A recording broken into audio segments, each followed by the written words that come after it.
وسنة رسول الله صلى الله عليه وسلم وعلى من وسلفنا الصالحون في مجالسهم وتعاليمهم وإلى حضرة النبي محمد صلى الله عليه وسلم. الفاتحة. بسم الله الرحمن الرحيم. لله رب العالمين الرحمن الرحيم مالك يوم الدين إياك نعبد وإياك نستعين صراط الذين أنعمت عليهم غير المغضوب عليهم ولا الضالين. Assalamualaikum warahmatullahi wabarakatuh. Alhamdulillahil wahidil ahad al-fardus samad alladzi lam yalid wa lam yulad wa lam yakul lahu kufuwan ahad. Allahumma shalli wa sallim ala sayyidina Muhammadin wa ala alihi wa sahbihi wa barik wa sallim. Pengurus masjid yang saya hormati, ayah, bunda, dan jamaah sekalian, yang insya Allah pagi ini kita ditatap Allah dengan pandangan rahmat. Dilihat itu kan ada dua, jadi Allah itu melihat kepada kita hamba dengan pandangan rahmat. Kalau seperti kita melihat cucu, melihat anak, memandangnya dengan pandangan kasih sayang, pandangan senang. Orang yang ditatap Allah dengan pandangan rahmat, maka dia tidak akan pernah dapat azab, tidak akan pernah disiksa oleh Allah. Insya Allah pagi ini kita dilihatnya dalam keadaan dilihat dengan pandangan rahmat. Kemudian ada hamba yang Allah tidak mau melihatnya. La yukallimuhum wa la yanzuru ilaihim wa la yuzakkihim, bahasa Al-Quran. Ini besak balak budak ini, Pak. Tuhan tak galak ngajak ngomong dia, tak galak nyingok dia, nyingok lagi tak galak. Ya Allah, kira-kira artinya apa itu, Pak? Ada wong bertemu dengan dia lagi kita tak galak sudah. Artinya apa budak itu? Mingal-ingal. Ya, itu kalau bahasa budak-budak bahasa Arab, kira-kira kalau bertemu dengan budak yang model mak itu dapatnya asaro, nah itu tak galak bertemu. Asal bertemu dengan dia nyarau gitulah. Allah tak galak, Allah tak mau menatapnya. Tidak diajak ngomong sama Allah, tidak ditegur sama Allah, tidak disucikan sama Allah, juga tidak dilihat sama Allah. Nah, ini dua keadaan hamba. Ada hamba yang dilihat oleh Allah dengan pandangan sayang, pandangan rahmat. Ada orang yang dilihat pun Allah gak mau melihat dia. Padahal Allah maha melihat, tapi Allah gak mau lihat dia. Kenapa? Allah benci sama dia. Waliyadzubillah. Nah, pagi ini amal kita amal soleh. Bangun. Siapa yang sholat subuh berjamaah, fi dhimmatillah, dia dalam penjagaan Allah. Dia dalam penjagaan Allah. Maka mudah-mudahan subuh kita ini dan duduk taklim kita menjadi pundi pemberat amal kebaikan kita di hadapan Allah Subhanahu wa taala. Maka banyak-banyak selalu ucapkan syukur. Alhamdulillahi rabbil alamin. Kita bersolawat dengan ungkapan Allahumma salli wa sallim ala sayyidina Muhammad wa ala alihi wa sahbihi wa sallim. Mudah-mudahan solawat kita akan menjadi wasilah kita mendapatkan syafaat Nabi Muhammad sallallahu alaihi wasallam. Ayah, bunda yang dirahmati Allah, jamaah sekalian yang berbahagia. Makasih. Kopi teh. Barakallahu.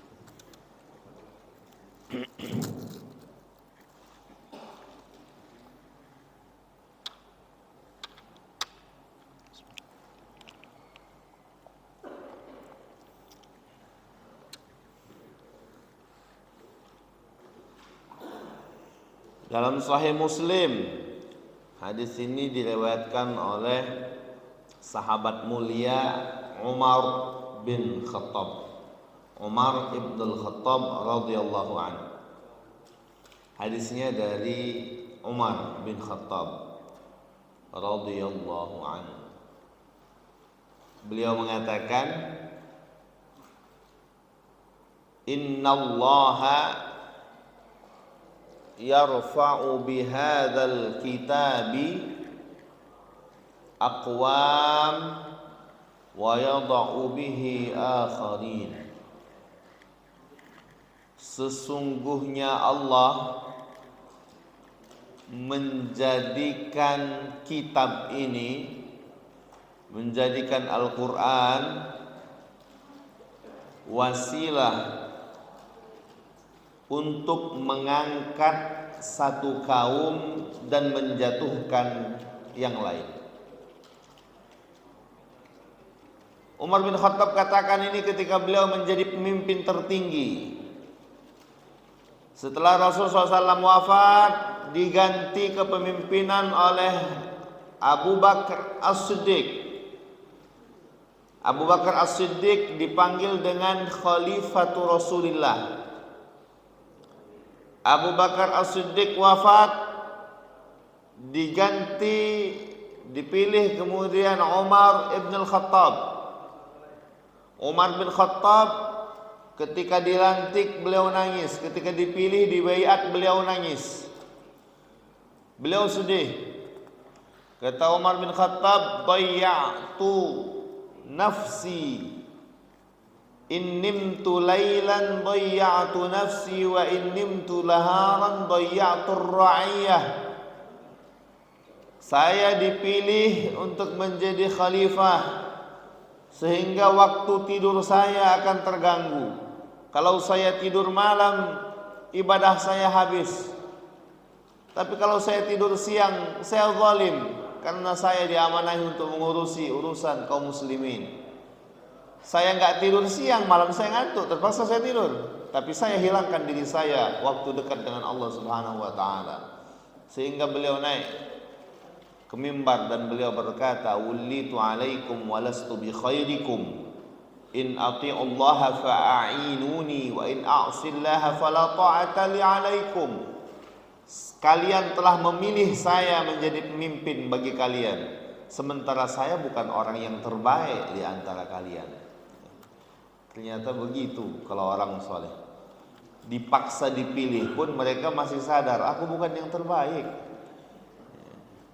Jadi kalau sekarang orang sudah sibuk untuk tahun 2024 nyalon galau. Kemarin saya ketemu ada teman lama saya, tadi malam ketemu, dia tanya, "Ustaz, nyalon lagi?" Dia tanya, semua sekarang sibuk nyalon. Ya, alhamdulillah salon di sini banyak buka.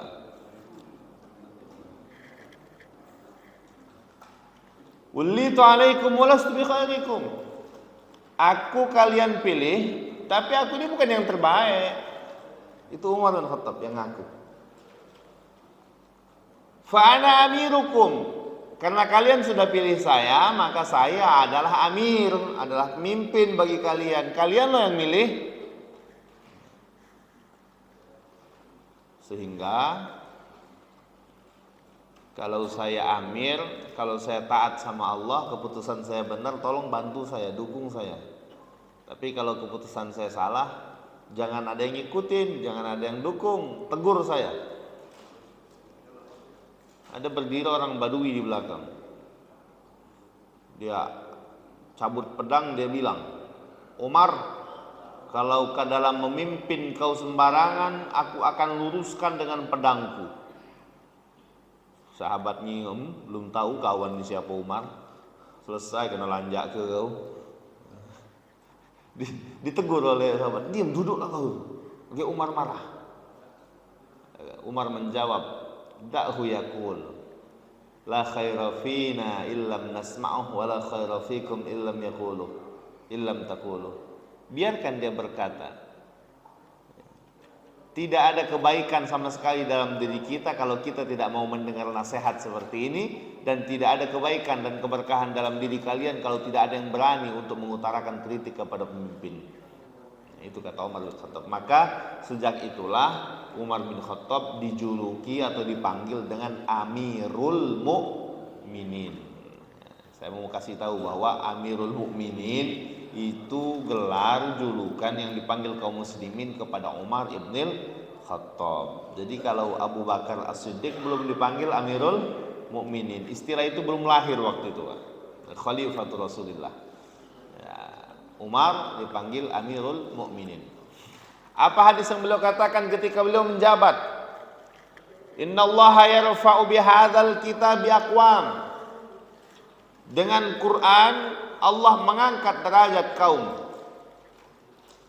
Ini hebat. Beliau mengatakannya di puncak kepemimpinan beliau. Kalau kita yang ngomong, kalau orang kecil yang bilang ini Quran kitab yang hebat, dengan yang ngomong ini presiden, yang ngomong ini gubernur, yang ngomong pejabat, beda Pak. Umar bin Khattab ngomong ini bukan waktu beliau masih susah, waktu beliau masih jadi preman, enggak. Tapi beliau katakan ketika beliau menjadi pemimpin tertinggi. Itulah hebatnya. Artinya di posisi beliau yang paling tinggi, beliau sadar betul bahwa Quran inilah sumber yang membuat naik derajat kita di hadapan Allah Subhanahu wa taala.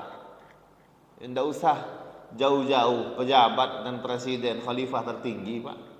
Dalam urusan hidup sehari-hari kita baik, beda.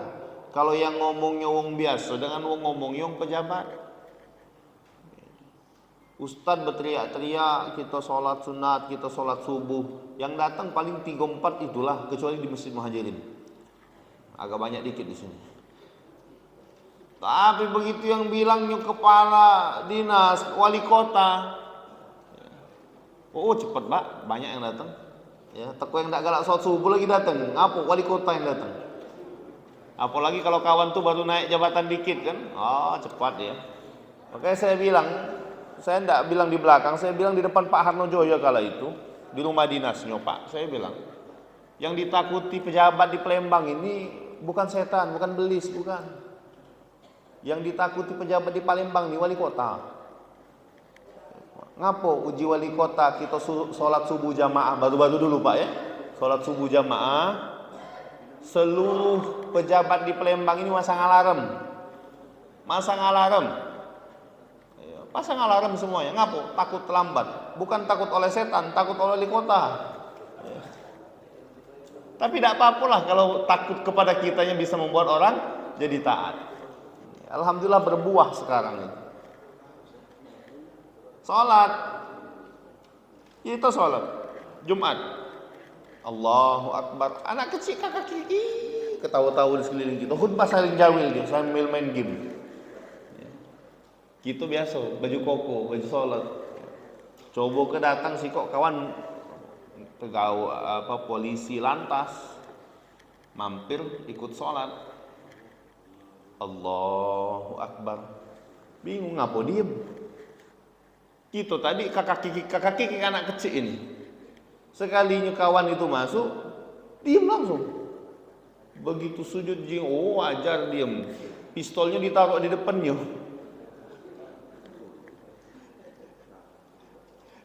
Hanya gara-gara seragam, coba lihat Pak. Anak kecil pun tahu gitu ya. Kapan kita harus diam, kapan kita harus. Bapak ribut lah megang kayu di sini, Kak. Anak-anak diam, enggak boleh ribut. Di ujung sana ketawa, di ujung sini nangis, di yang sebelah sana ngelempar ke peci dan sebagainya. Tapi begitu yang datang itu polisi bawa pistol ditaruhnya di depan, kemudian dia sholat, Allahu Akbar, diam kalau budak-budak. Ada yang ribut, tembaknya.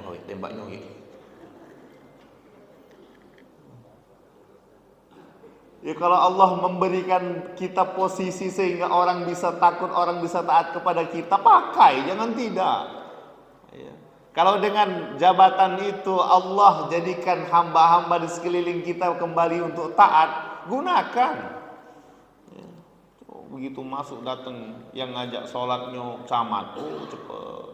Yang azannya camat, oh kabit kasih kepala bagian yang tidak berkepala kalau melok kalau itu Pak.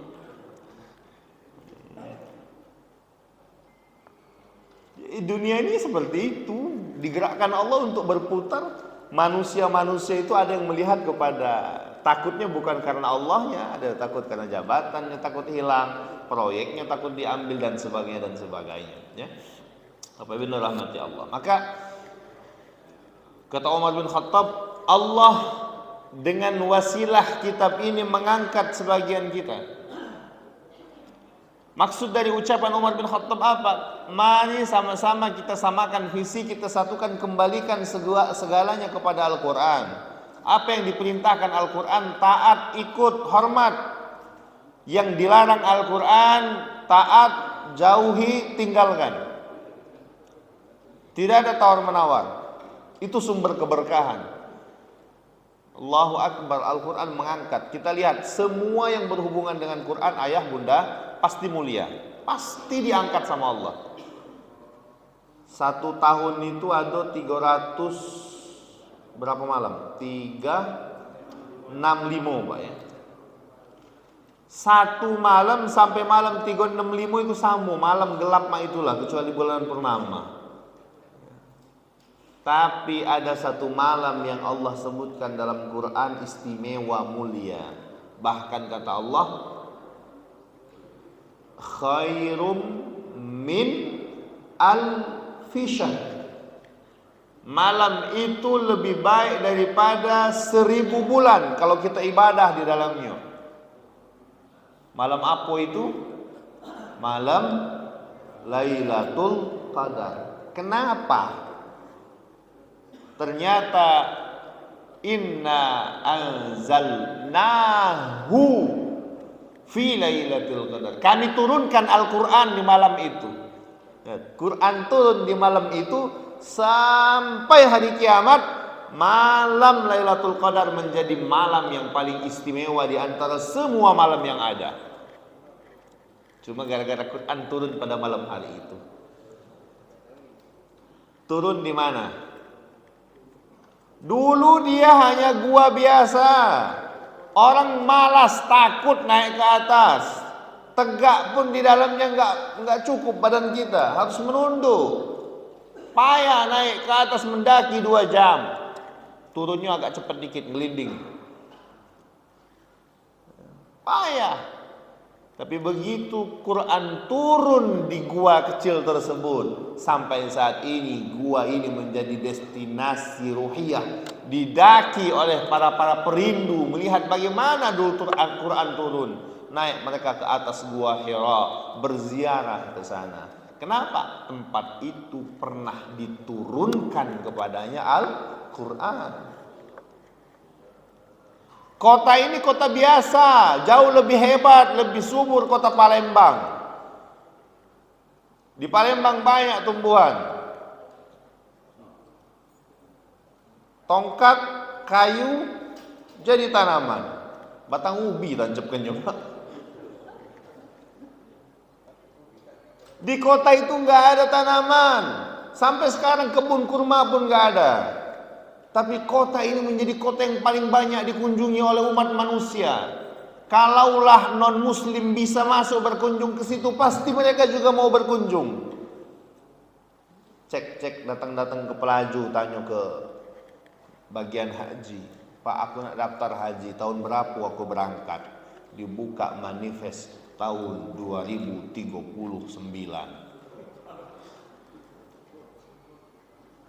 Ngapo? Banyak ego nak berangkat Pak. Artinya apa? Kota ini mengundang. Ya, meskipun dia tidak punya undangan, kita susah untuk ngajak orang bikin acara. Mengundang, teriak-teriak, bapak dan sebagainya. Yang datang sedikit. Raja Arab tidak pernah bikin undangan untuk datang. Banyak yang datang. Dibatasi pun masih orang banyak datang. Kalau nggak tahu bagaimana rasanya mau mengajak susahnya orang kumpul, Nah, tanya sama caleg-caleg dengan calon-calon kampanye itu. Begitu susahnya mengumpulkan orang. Ayo, kaget lo sudah ada makanan, sudah ada baju kaos, datang. Bukannya nak nyingok dia, mbak baju kaosnya, habis dapat belanja juga. Tapi tempat ini dikunjungi orang, tak ada hentinya siang malam. Kenapa? Quran turun di kota ini, Makkah Al-Mukarramah. Ya, kota yang tandus, tempat yang tidak ada apa-apanya. Jadi istimewa karena Quran turun di situ. Itu kan Mekah, Pak, sejarah kenabiannya dari Nabi Ibrahim panjang. Oke, lihat Madinah. Nabi Muhammad 13 tahun menerima wahyu Quran di Makkah, kemudian pindah lagi ke Madinah selama hampir 10 tahun. Kita lihat Madinah istimewanya apa dulu? Tidak ada. Memang tanahnya subur. Di atasnya tumbuh kurma. Palembang jauh lebih subur. Kita ini minyak pucuk bawah, Pak. Iyo, bukan di pucuk, Pak. Di bawahnya ada minyak, di pucuknya ada sawit, di pucuknya ada kelapa. Tapi Madinah biasa-biasa saja. Bahkan isinya ada 2 kabilah di situ, ada 2 suku, 2 kelompok, namanya Aus Khazraj. Gawe Aus Khazraj ini tak katek lain, tiap hari tak lemak kau tak berbala. Kertapati zaman dulu lah kalau Pak. Pokoknya kau tak dangani uang tak lemak sudah sarapan. Aus Khazraj tiap hari dicari saja sebabnya untuk ribut.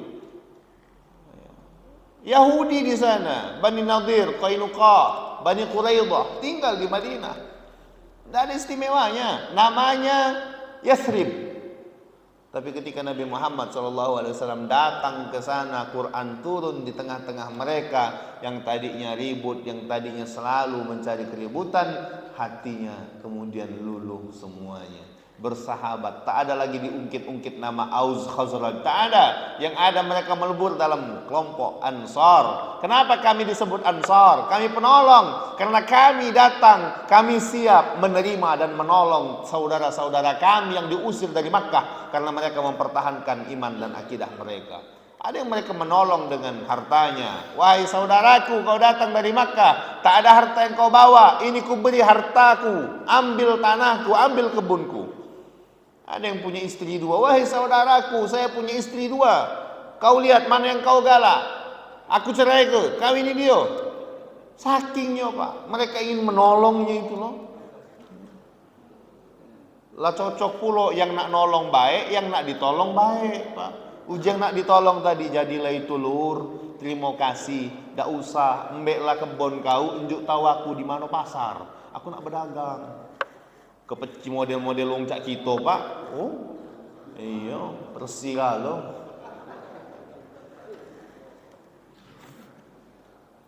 Kenapa? Quran yang membentuk mereka. Al-Quran yang sudah mentatar mereka dari bangsa yang bejat, tak ada pendidikan, menjadi bangsa pendidik.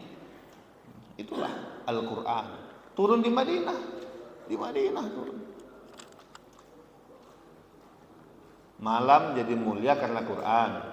Gua jadi mulia karena Quran. Kota jadi mulia karena Quran. Manusianya turun kepada Nabi Muhammad SAW. Maka Nabi Muhammad menjadi nabi yang paling mulia. Dikirim oleh malaikat Jibril, maka Jibril menjadi malaikat yang paling mulia. Maka kita perlu yakin dan perlu percaya. Harus yakin dan harus percaya. Kemana saja Quran itu datang, disitulah akan dapat keberkahan. Quran masuk ke Masjid Muhajirin, dibaca dia, maka Masjid Muhajirin, warga sekelilingnya akan mendapatkan keberkahan.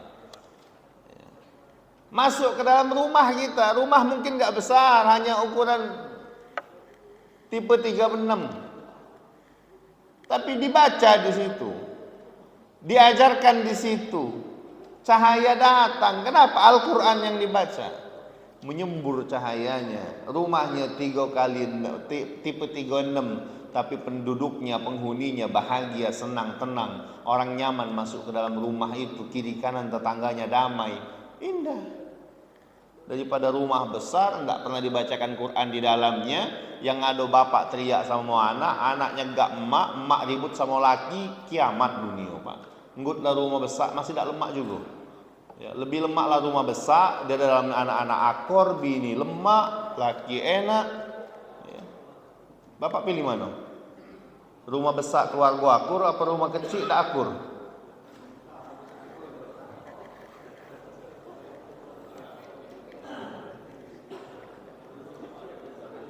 Jadi kembali kepada yang kata Umar bin Khattab tadi, kata Nabi SAW, Al-Quran yang menyebabkan itu Bapak Ibu. Quran. Ya.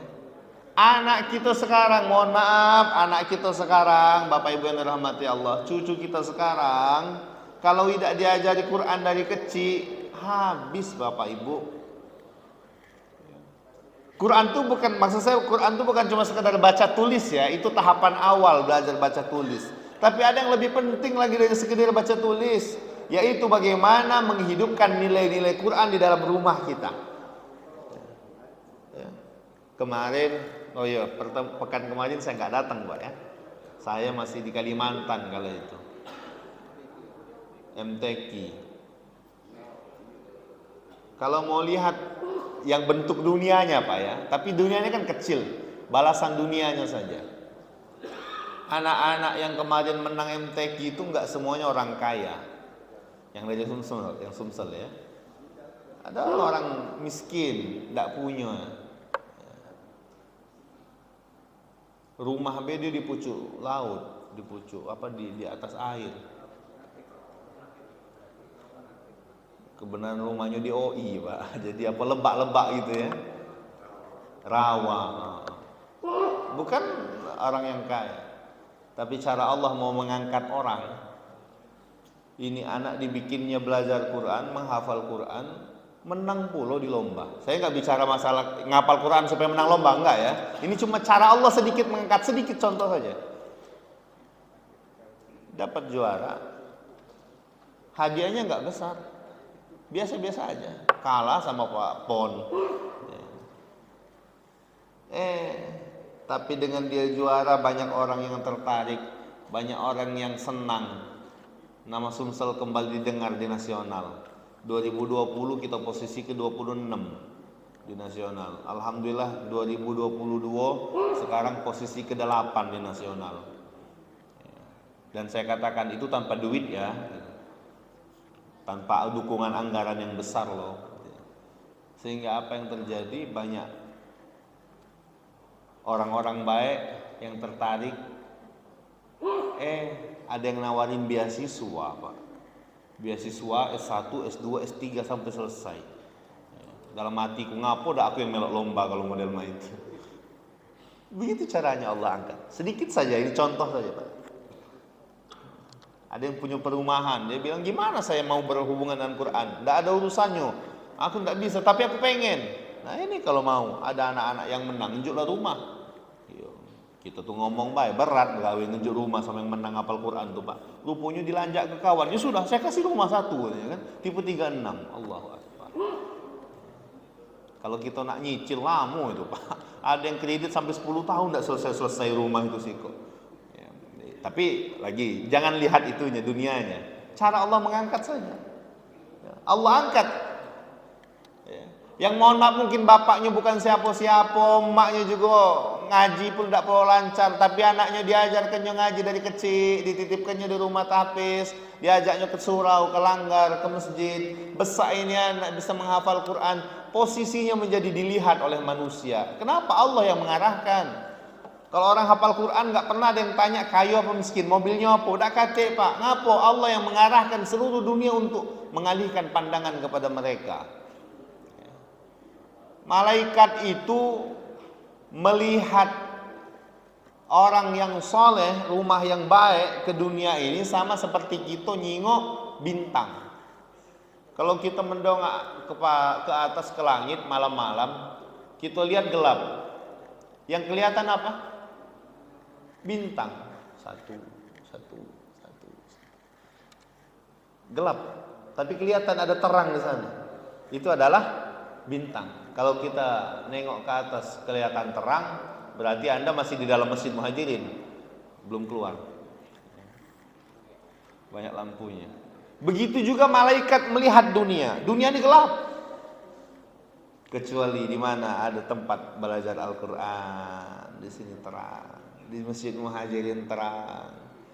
Di kompleks-kompleks sekelilingnya dapat impas terangnya, efek terang. Kenapa? Karena di rumah itu dibaca Quran. Oh, di situ ada hamba Allah yang selalu memperdulikan orang yang hafal Quran. Di sini ada orang kaya yang memberikan santunan kepada penghafal Quran. Di sana semuanya tampak seperti itu, sama seperti kita melihat bintang. Jadi dari langit malaikat itu bisa lihat mana orang-orang solehnya. Jadi mereka turun tidak salah alamat, terang itu. Rahmatnya turun, rahmatnya berkah. Allah angkat kaum sebagian manusia karena peduli kepada Al-Quran. Dan hati-hati, wa yadha'u bihi akharin. Dengan Quran itu juga Allah akan jatuhkan sebagian kaum. Datang kepadanya peringatan, anakmu ajarkan dia Quran, ajarkan dia supaya belajar. Enggak, aku tidak galak. Kalau belajar Quran paling-paling kagak jadi merbot masjid. Itu dulu banyak ya. Kalau sekarang orang penghafal Quran dicari Pak, militer cari, polisi mau open recruitment menerima peserta baru, dia ada kuota khusus penghafal Quran. Ini kalau nak dunianya. Tentara buka pendaftaran, ada kuota khusus untuk Al-Quran. Ya. ASNB belum ada sekarang. ASN yang belum ada. Tapi di beberapa Pemkab sudah memberikan P3K. Apa ya? Salah satu pegawai direkrut, kriterianya adalah guru atau penghafal Al-Quran. Di Palembang pun demikian. Sekarang ada 500 orang yang dibiayai oleh APBD, 2 juta setiap bulan. Jangan nyengok nominalnya, kecil nominalnya. Ya. Tapi inilah bukti kepedulian, cara Allah mengalirkan rezeki dunia kepada para penghafal Quran. Ada orang yang nggak mau, hati-hati nanti Allah hinakan dia. Ya. Ada pejabat di Sumsel, jangan disebut namanya. Ketika ditawarkan, Pak ini program untuk Quran, kita sama-sama dukung. Jawaban mereka, lah juga kamu Ustaz, nah gawe lain wae. Ndak lama begawe tempat lain dia Pak. Begawe tempat lain. Tidak lama dari ngomong itu.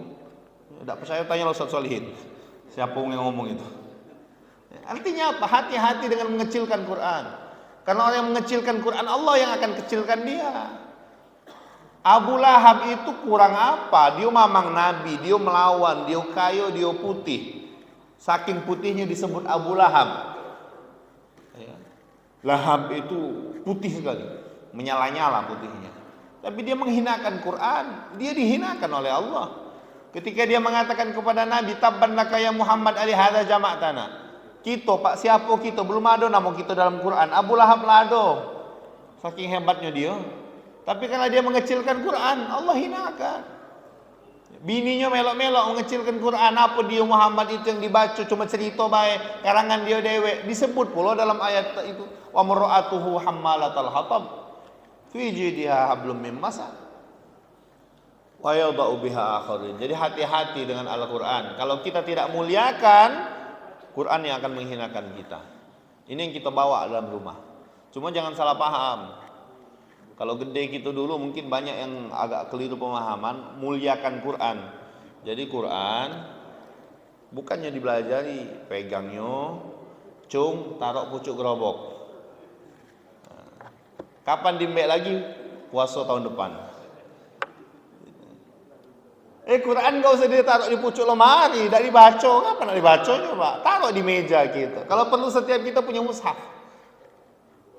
Ya. Kalau perlu setiap kita punya HP galau tak? Ada HP galau kucing ini. HP itu Pak ya. Setiap kita bisa beli HP. HP itu jutaan harganya, mushaf 60.000. Ya. Kita ini kadang-kadang alasan ngapa tak beli Quran, tak baca Quran, tak tekeliung. Ketika kacamata. Tapi HP terang dia WA. Ya sekarang beli mushaf punya masing-masing. Ya, jangan ngawak punya masjid. Beli yang besar, mata aku udah jelas, beli yang besar, ada yang besar itu. Ya, taruh di rumah gitu. Oh, cucu nyai ini pacak baca Quran. Tidak yung ya, nyai ini nyingok gambarnya wae. Ya, beli Quran yang mushaf besar itu, wae. Masing-masing kita punya satu. Ya, jangan gabung, punya bini, punya laki gabung. Jangan satu-satu. Sehingga apa? Kita falyatanafasil mutanafisun. Ajak rumah gitu. Ya. Tidak apa-apa Pak, kita berlomba dengan rumah, istri kita ajak berlomba khatam Quran. Apa ya kita lomba khatam Quran, papa ini banyak gawe di luar.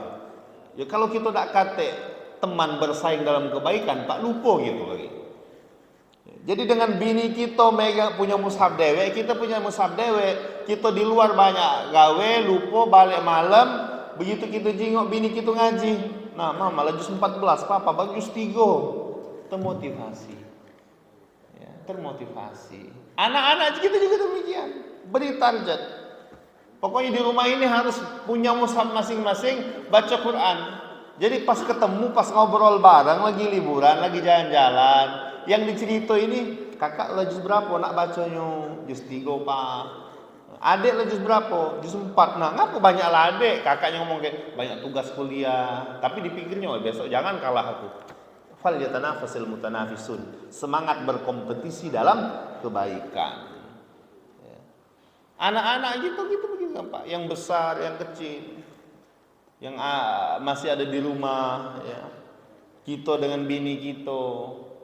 Ya mungkin lanang ini kalau di luar lupa nak baca Quran, banyak gawe, banyak tuntutan. Ketika balik ke rumah kita capek, sudah istirahat. Tapi ketika kita lihat istri kita sudah hafal juz 10, kita teringat, iya aku juz 1 belum gerak-gerak. Nah sinilah ada lagi termotivasi. Kita dewe yang hidupkan motivasi supaya apa?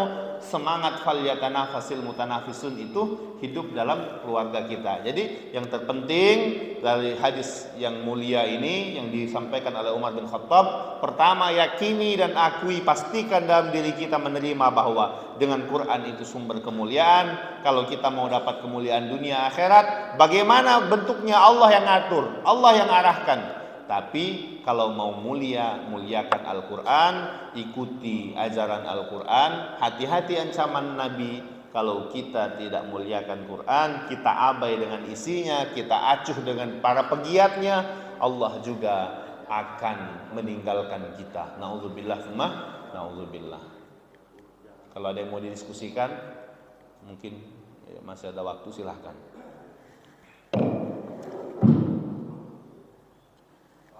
Iya. Apa?